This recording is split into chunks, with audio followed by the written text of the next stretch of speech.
ہمارے بزرگوں نے 10 اعمال ایسے لکھے ہیں کہ جن کے کرنے سے انسان کا خاتمہ اچھا ہوتا ہے، اسے کلمے پہ موت آتی ہے۔ تو آج وہ 10 باتیں آپ کے سامنے بتائی جائیں گی۔ امید ہے کہ آپ اسے گوش ہوش کے ساتھ سنیں گی، نوٹ کریں گی اور پھر ان پر آپ ہمیشہ پریکٹس کریں گی۔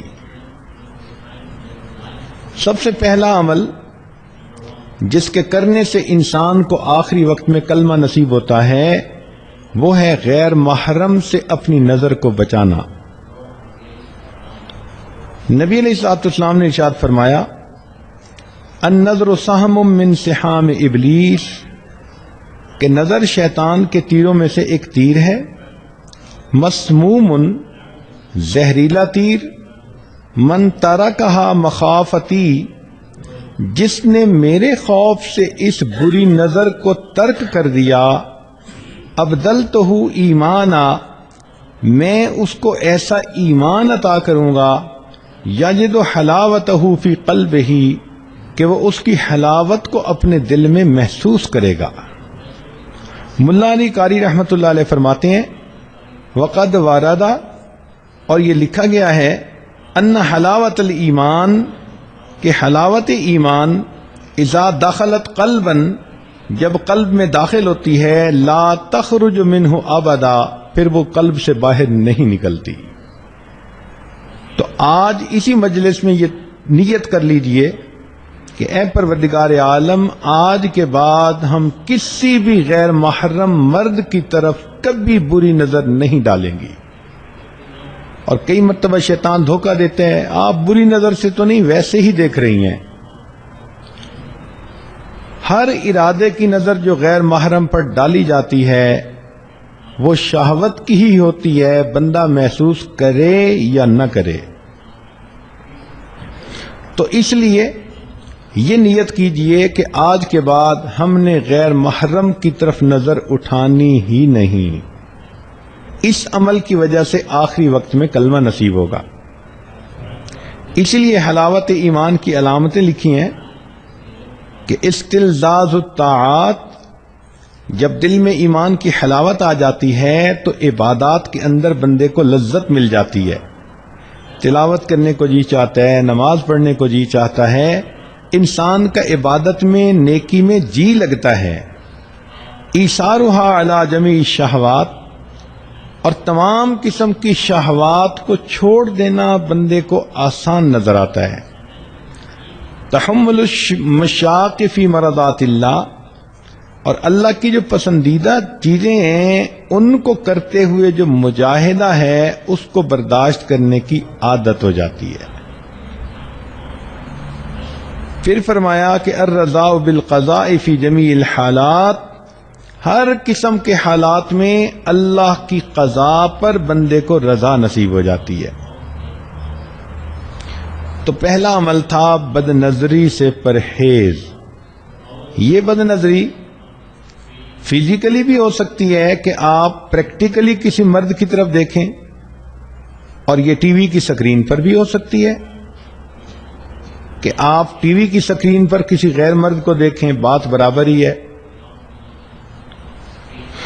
دوسرا عمل جس سے کہ آخری وقت میں کلمہ نصیب ہوتا ہے، فرمایا مسواک کرنا۔ یہ مسواک کرنا جیسے مردوں کے لیے سنت ہے، عورتوں کے لیے بھی سنت ہے۔ علامہ شامی رحمۃ اللہ علیہ نے اس کا مسنون طریقہ بتایا کہ مسواک کرتے ہوئے 3 انگلیاں اوپر ہوں، چھنگلیاں نیچے ہو اور انگوٹھا سائیڈ پر ہو۔ وہ فرماتے ہیں مسواک کے بارے میں، من منافعہ، مسواک کے فوائد میں سے یہ بھی ہے، تذکیر الشہادت عند الموت، موت کے وقت بندے کو کلمہ یاد آ جاتا ہے۔ رزقنا اللہ تعالی بمنہ وکرمہ، حدیث پاک میں آتا ہے جو بندہ اہتمام کے ساتھ مسواک کرتا ہو، ملک الموت آتے ہیں اور 2 کام کرتے ہیں، شیطان کو اس سے مار کے دور بھگا دیتے ہیں اور اس بندے کو کلمہ یاد دلا دیتے ہیں۔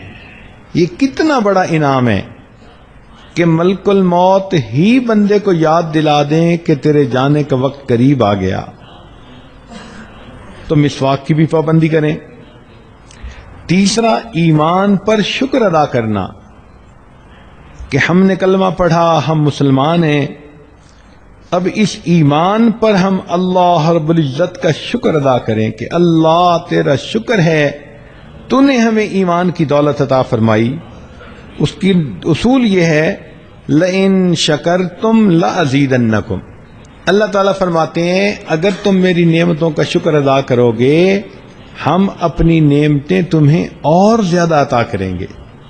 تو جو ایمان پہ شکر ادا کرتا ہوگا اللہ تعالیٰ آخری وقت میں اس نعمت سے محروم نہیں فرمائیں گے۔ چوتھا عمل صدقہ خیرات کرنا۔ حدیث مبارکہ ہے، مشکات شریف کی روایت ہے، ان الصدقۃ تطفئ غضب الرب، کہ بے شک صدقہ اللہ کے غضب کو مٹا دیتا ہے، بجھا دیتا ہے، وتدفع میتۃ السوء، اور بری موت سے بندے کو بچا لیتا ہے۔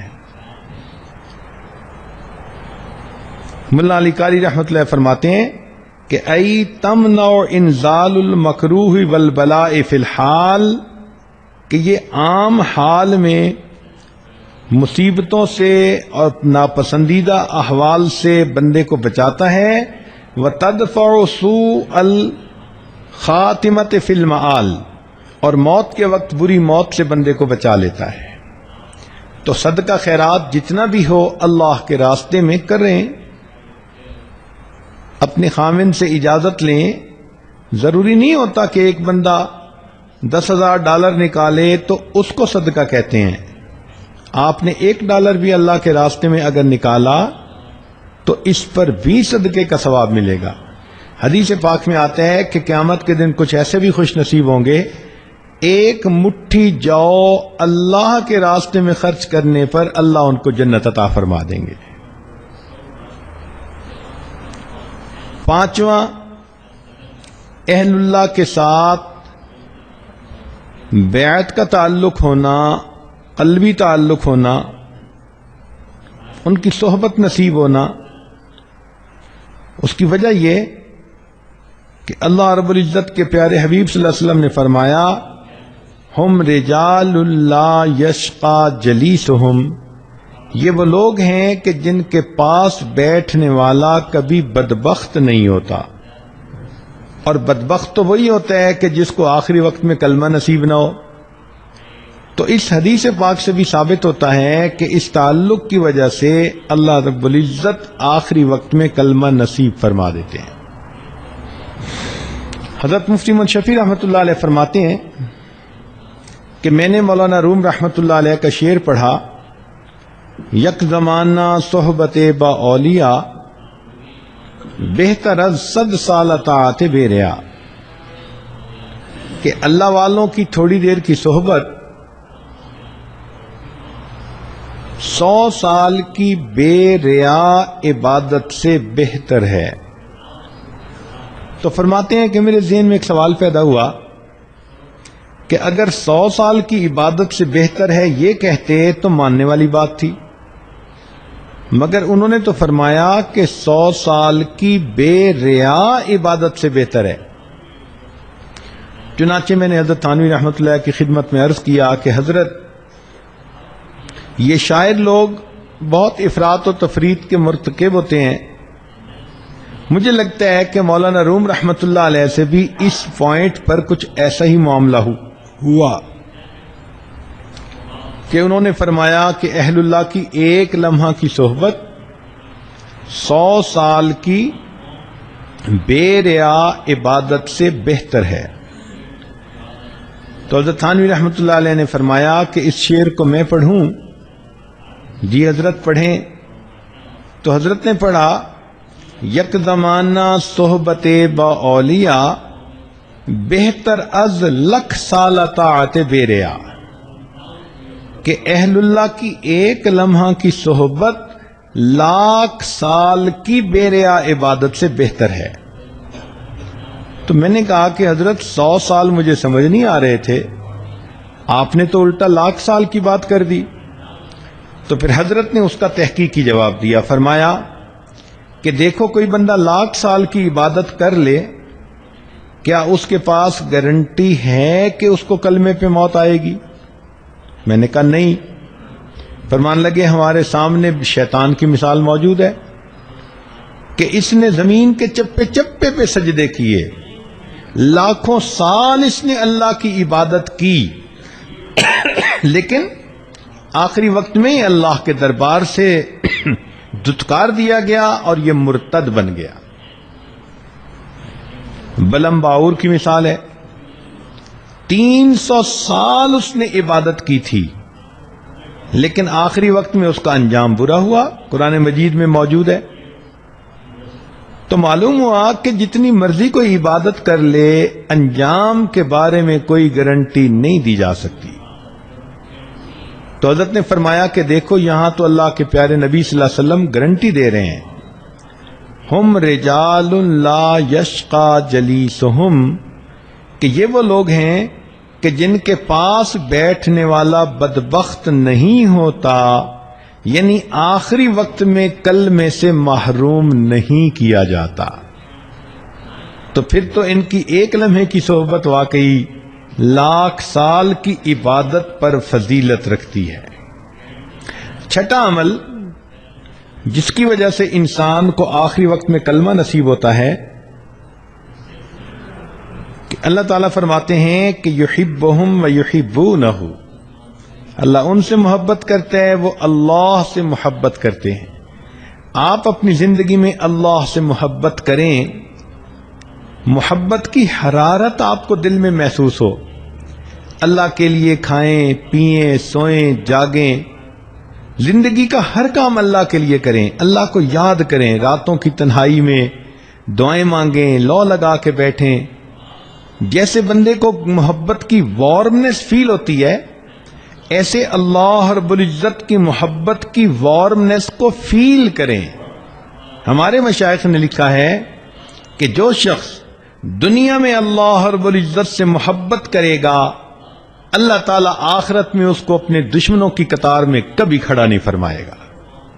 یہ کیسے ہو سکتا ہے کہ بندہ تو دنیا میں اللہ سے محبت کی کوششیں کرتا رہا ہو اور اللہ رب العزت اتنے رحیم اتنے کریم اور پھر اسے اپنے دشمنوں کی قطار میں کھڑا کر دیں؟ یہ ہرگز نہیں ہو سکتا۔ ساتواں، گناہ سے پرہیز، زنا سے پرہیز۔ چنانچہ حدیث پاک میں آتا ہے وَأَمَّا مَنْ خَافَ مَقَامَ رَبِّهِ، قرآن مجید کی آیت وَنَهَى النَّفْسَ عَنِ الْهَوَىٰ فَإِنَّ الْجَنَّةَ هِيَ الْمَأْوَىٰ، کہ جو شخص اللہ رب العزت کے سامنے کھڑے ہونے سے ڈرے اور اس نے اپنے نفس کو خواہشات کو روک لیا، اللہ فرماتے ہیں کہ اس کا ٹھکانہ جنت ہوگی۔ اور حدیث پاک میں ہے کہ اگر کوئی مرد ہو کہ جس کو کوئی عورت ذات منصب و جمال، اچھے گھرانے کی ہو اور خوبصورت بھی ہو، اور وہ اپنی طرف متوجہ کرے اور یہ آگے سے کہہ دے کہ انی اخاف اللہ، میں اللہ سے ڈرتا ہوں، تو اس عمل کی وجہ سے اللہ تعالیٰ اس کو قیامت کے دن عرش کا سایہ عطا فرما دیں گے۔ اور یہی چیز عورت کے لیے بھی،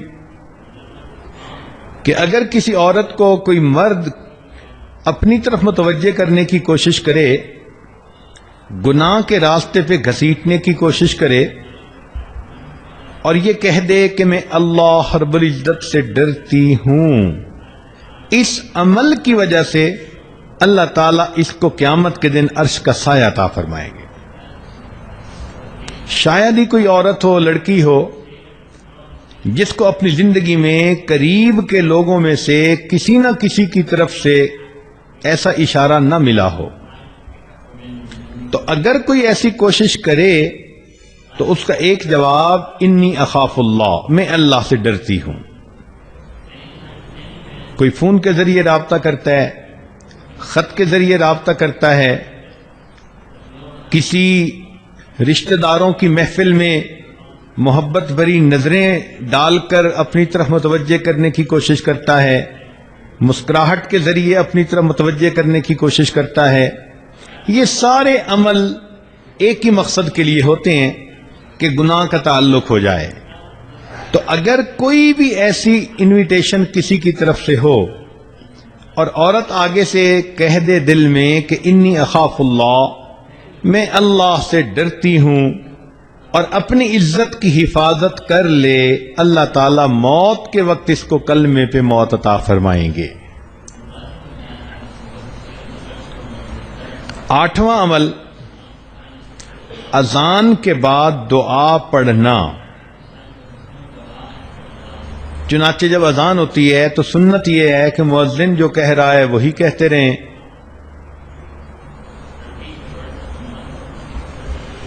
اور بعد میں پھر اذان کی دعا پڑھیں. بخاری شریف کی روایت ہے، نبی علیہ السلام نے فرمایا کہ جو اذان کے بعد یہ دعا پڑھے گا، حلت لہو شفاعتی، قیامت کے دن اس بندے کو میری شفاعت نصیب ہوگی. ملا علی قاری رحمۃ اللہ علیہ فرماتے ہیں، ففیہ اشارۃ الی بشارۃ حسن الخاتمہ، اس میں اشارہ ہے کہ اس کو موت کے وقت کلمے پہ موت نصیب ہوگی. اور حدیث پاک میں ایک دعا بھی ہے کہ جو آدمی یہ دعا مانگے گا تو اللہ تعالیٰ اس کو ایمان پہ موت عطا فرما دیں گے. اور وہ دعا بہت چھوٹی سی ہے، دن میں بھی مانگے رات میں بھی، اللہم بارک لنا فی الموت وفی ما بعد الموت. اللہ تعالیٰ سے یہ دعا مانگیں کہ یا حی یا قیوم برحمتک استغیث.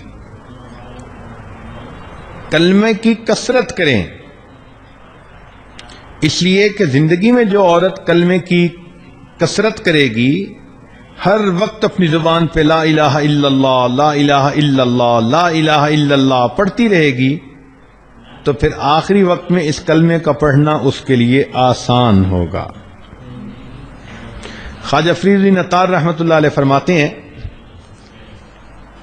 میں نوجوانی میں عطر کی دکان تھی اور میری ہزاروں شیشیاں ہوتی تھیں جن میں عطر پڑا ہوتا تھا. ایک دن بڑے میاں آئے اور آ کر میری ان شیشیوں کو بڑی حیرانی سے دیکھنے لگ گئے. میں نے کہا بڑے میاں کیا دیکھ رہے ہیں؟ وہ کہنے لگے یہ دیکھ رہا ہوں کہ تیری جان اتنی شیشیوں میں اٹکی ہوئی ہے، یہ کیسے نکلے گی؟ مجھے بڑا غصہ آیا. میں نے کہا کہ جیسے آپ کی نکلے گی ویسے میری نکلے گی. تو جب میں نے یہ الفاظ کہے تو وہ آگے سے کہنے لگے کہ اچھا بھائی میری تو ایسے نکلے گی. یہ کہہ کر میرے سامنے وہ زمین پر لیٹ گئے اور اوپر اپنے رومال ڈال دیا. میں سمجھا کہ شاید ویسے ہی مجھے کر کے دکھا رہے ہیں. جب قریب جا کے دیکھا تو ان کی موت آ چکی تھی. تو جنہوں نے محنت کی ہوتی ہے پھر ان کو آخری وقت میں یوں کلمے پہ موت آتی ہے. شیری سکتی رحمۃ اللہ علیہ فرماتے ہیں کہ ہم بیٹھے ہوئے تھے ایک کنویں کے قریب. ایک آدمی آیا اور ہم سے کہتا ہے کہ بھئی کوئی اچھی جگہ ہے جہاں انسان مر سکے. ہم بڑے حیران ہوئے اس کی بات کو سن کر. تو میں نے کنویں کی طرف اشارہ کر دیا کہ یہ اچھی جگہ ہے، سایہ دار بھی ہے، پانی بھی ہے. کہنے لگے ہمارے سامنے وہ بندہ وہاں گیا، اس نے جا کر وضو کیا، نماز پڑھی اور نماز پڑھ کے لیٹ گیا. کافی دیر کے بعد ہم اٹھے نماز پڑھنے کے لیے تو ہم نے کہا چلو بھئی اس کو بھی جگاؤ، یہ جماعت میں شریک ہو جائے. کہنے لگے جب اس کو جگانے لگے تو دیکھا کہ وہ تو اپنے رب کو پیارا ہو چکا تھا. تو جنہوں نے نیکی پر زندگیاں گزاری ہوتی ہیں پھر ان کو آخری وقت میں یوں موت آتی ہے. تو ابو ذرہ رحمۃ اللہ علیہ کی بات ہو رہی تھی کہ ان کے شاگرد موجود تھے، آخری وقت ان کا قریب آ گیا. اب شاگرد حیران کہ ہم حضرت کو کلمہ کیسے یاد دلائیں، یہ تو ہمارے استاد ہیں.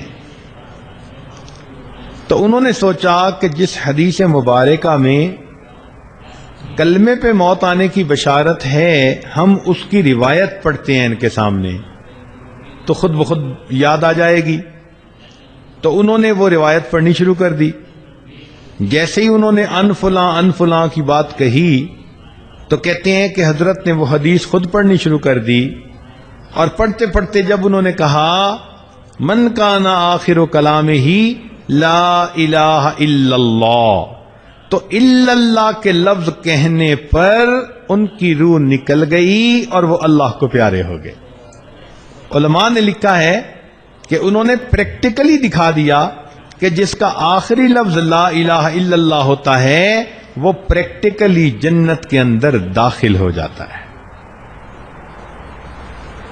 10واں عمل جس سے کہ آخری وقت میں موت نصیب ہوتی ہے، یہ دعا باقاعدگی سے مانگیں، ربنا لا تزغ قلوبنا بعد اذ ہدیتنا وہب لنا من لدنک رحمہ انک انت الوہاب، کہ اللہ ہدایت دینے کے بعد ہمارے دلوں کو ٹیڑھا نہ کر دینا۔ اگر دل ٹیڑھے نہ ہوئے تو یقیناً انسان کو کلمے پہ موت آئے گی۔ یہاں پر حب لنا کا لفظ استعمال ہوا۔ ہبہ کا لفظ ہوتا ہے کہ بغیر استحقاق کے کسی کو کوئی چیز دے دی جائے، تو معلوم ہوتا ہے کہ یہ جنت بندے کے عملوں کی قیمت نہیں، اللہ اپنے فضل سے جس کو چاہتا ہے عطا کر دیتا ہے۔